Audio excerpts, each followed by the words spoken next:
abasheri banjye ndasuhuza Chris Easy ndasuhuza Ben ndasuhuza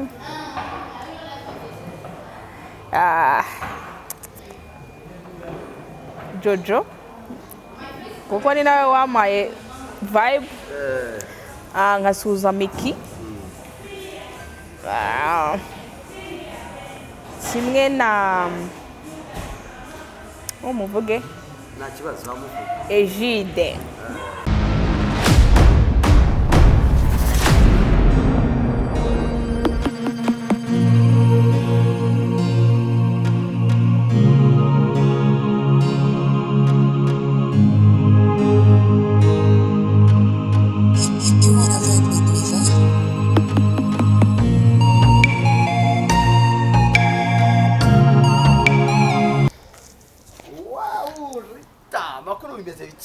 meze neza bimeze bite ni sawa dutangira ikiganiro canje ubu yungana na Rita afite fresher zose afite fresher so reka dutangire ikiganiro ndi kumwe n'umukinnyi wa filime ubu ngubu uri kubica bigacika muri Ram TV. Ram TV rero igiye kwashyira hanze umukinnyi ugiye kumubwira amateka. Ese Rita ni muntu ki? Dutangire ku jambo Rita ni muntu ki. Dutangire. murakoze Tangira byira abanyarwanda bagiye gukurikirana muri sinema nyarwanda cyangwa se muri social media nyarwanda muri media. Ese Rita ni muntu kigira twikomereza. murakoze rero Rita ni umukobwa ukunda abantu n'Imana ikindi Rita ni umukobwa uri kuzamuka mu bijyanye na sinema nyarwanda ikindi maze tubwire ati Rita ni muri kuvuga ati Rita ukeneye ko mubwira ngo Rita ni umukobwa mwiza ushima Imana bamenye Rita ni muntu ki. Rita mubona Rita ni muntu ki. Ndashaka kugira ngo uvuge Rita utangirire hasi kugira hejuru amanzi bamenye Rita muri sinema nyarwanda. Okay, so Rita ni umukobwa ukiri mutoya n'urubyiruko muri make so ni umukobwa rero ukiri muto niko nakubwiye. Ikindi ni umukobwa ushaka umugabo ni umukobwa ukunda gusenga akunda abantu b'Imana kandi cyane akunda abantu bamukunda. Ikindi ndi umuntu ukunda gukora ndi umuntu ukunda gukora muri ubu buryo nta kazi kaba imbere yanjye ariko byabaye ngombwa ko ujya muri sinema nyarwanda kuko nakazi kaba ariko ukunda sinema iyo ngeze muri sinema ncisha make kuko sinema ndayikunda cyane. Sinema ni ikintu ngeramo nyine nkaba free nkabikora mbikunze ni impano yanjye ni ibintu navukanye ndi proud yabyo. Kuririmba kubyina gukina filimi na theater nzazikina muzajya bunyu. so ugeze mu rwego ruri ruhagije muri sinema nyarwanda. Rita reka twigarukire tubwiye wariwe Rita n'umukobwa muto uri kuzamuka muri sinema nyarwanda. Bumva Rita mumenye ko ari umukobwa muto uri kuzamuka muri sinema nyarwanda wavukiye sinzi aho yavukiye nubwo yanze kubitubwira ariko yaje uri umukobwa wanje ubunebwe ajya ngo nongeye kubasuhuza nk'ibisanzwe ni Rita wanyu wa mukobwa wanze ubunebwe hari ubunebwe akatereka igikorwa nk'iki cyo kubaganiriza akabasusurutsa akabatembesha icyo bisa umunezero. Yes. So bivuga ko Rita n'umukobwa wanze ubunebwe nawe uri umukobwa ngwino muri Ram TV bazamura impano yawe bagufashe kugira ngo uzamure impano yawe. Ase wigeze ubabwira ukuntu umuntu aza atazi gukoresha machine akahita bumwaka akaba umudirector akaba mu editor akaba n'umufilimi writer byose akaba bizi muri Ram TV. So ibyo byose rero abikesha.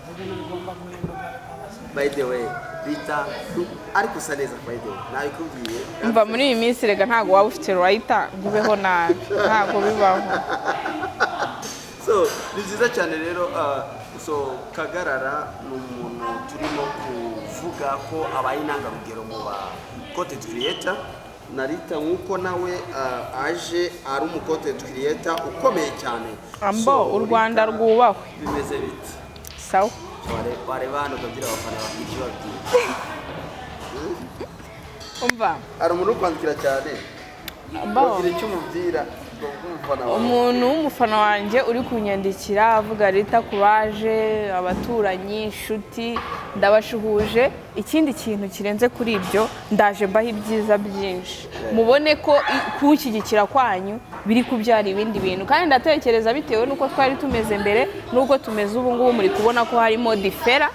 So rero harabura gato nkaturika ninurika rero aleluya kabazaniye umuhanzi bita Rita noneho yaje ari gutwikira ibintu umugabo wanjye ariko mugabo kongerweho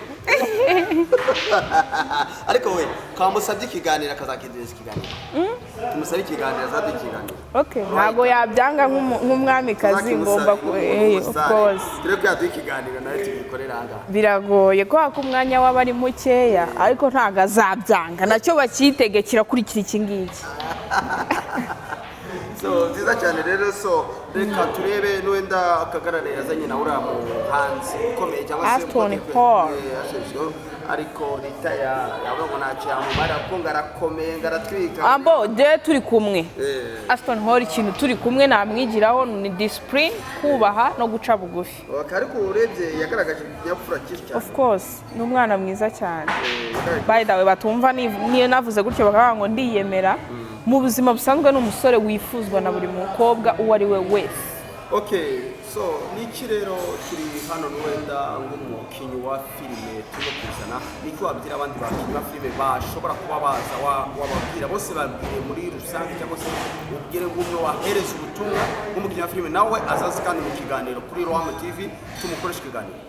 Mbo urashaka kuzamura impano yawe yo gukina filime urashaka kuza utabishoboye ukahita ubishobora wowe gusa niba wiyumvamo impano gana Rise Up Media twavuze nimero usubira inyuma uyandike nabyo urabyemerewe kuba wabibaza tukakubwira aho dukorera ukaza ugakorana n'icyamamare nkanjye turacyari gushaka abantu bakeya turi gushaka nawe rero waba umunyamahirwe ukisanga muri iyo timu yanjye kandi ikindi kintu umumenye ubwenge kuko hari ukuntu abantu bababwira ngo barashaka abakinnyi mukagenda muri wa ugasanga baguciye amafaranga ntunakinnye ntunazamutse we byabayeho pole sana ariko watugana tukagufasha nta kibazo ndumva ari ibyo mwari muri kumwe na NP kuri inyuma ya kamera so ubu bagezeho ibiganiro bikomeye NP ariko wanziye bakwitege so ubu ngubu naje rero nanjye naje kuri kamera ariko ntabwo nshaka kubera isura yanjye ikanga abana bivuze ngo uri mubi urasa harya babyita karabasasu babyita gwiki kiwi urasa nka kiwi umugabo w'igikara mubi kubi agaseka neza nta kibazo so by the way so ariko nanjye naje ubu ngubu nabasiye ariko mumbwira ati se nkomeze kuguma kuri kamera cyangwa se numige inyuma ya kamera murambwira rero muri comment mumbwira icyo twakora kugira ngo nanjye nzaze imbere ya kamera oya baburetse utankangira abana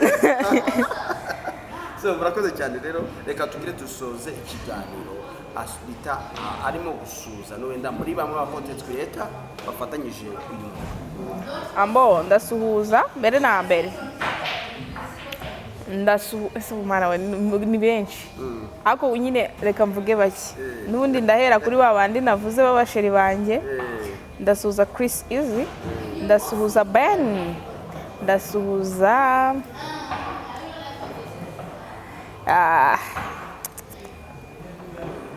Jojo kuko ni nawe wamaye vibe nkasuhuza Miki kimwe na nta kibazo bamuvuga Egide yitwa Ntayomba Egide, aho aherereye hose ndamusuhuje. Ni inshuti yanjye, akunda kungira inama zikamfasha zikanyubaka. Nawe ni umuhanzi, aririmba muri gospel. So nkasuhuza timu y'abahanzi bose muri rusange n'abakinnyi ba filimi, aho bari ba Papa Sava, ba Mama Sava, nyine ni benshi. Ngiye kubavuga bwakira bugacya ba Seburikoko bamenya, tujya duhura tukaganira. Iva, uwo bazi Iva muri Miki, nawe no turabashuje bose. Ni ukuri ngiye Rita ndabakunda kandi ndabubaha, ariko munyitege ndaje mbaceho. So by the way, so mwari muri kumwe na NP mu kiganiro no utaha. Bye, I love you.